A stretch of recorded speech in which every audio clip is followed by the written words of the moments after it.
আমি ধ্বংস। এই জীবনে যতটুকু দুঃখ আমি পেয়েছি, সত্যি বলছি, তার এক বিন্দু পরিমাণও বহন করার শক্তি আমার ছিল না। কখনো চাইলেই কাঁদতে পারিনি, কখনো কারো কাঁধে মাথা রেখে বলতে পারিনি আমি ভালো নেই। তাই নিজের ভিতরেই সব জমিয়েছি হাসি মুখের আড়ালে, নীরবতার গভীরে। মানুষ ভাবে আমি শক্ত, আমি নির্লিপ্ত, আমি সব পারি, অথচ কেউ জানে না ভেতরে ভেতরে আমি কতবার ভেবেছি।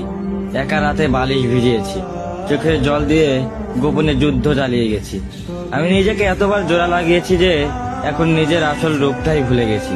কখনো ভাবিনি হয়তো এই দুঃখগুলো সামলে নিতে পারবো, হয়তো সময় ঠিক করে দিবে সবকিছু। কিন্তু বাস্তবতা হলো আমি আয়ত্তের বাইরে দুঃখ ধারণ করতে করতে এখন নিজেই ধ্বংস হয়ে গেছি। এখন মনে হয় আমি নেই, আমি কেবল এক ভাঙা মানুষ, যার ভিতরে অনেক কথা জমে আছে কিন্তু শোনার কেউ নেই। সবাই বলে খারাপ সময় সবসময় থাকে না, সময় ভালো হয়ে যাবে, কিন্তু কেউ বোঝে না সময় শুধু ক্ষত তৈরি করে, সেগুলো শুকায় না।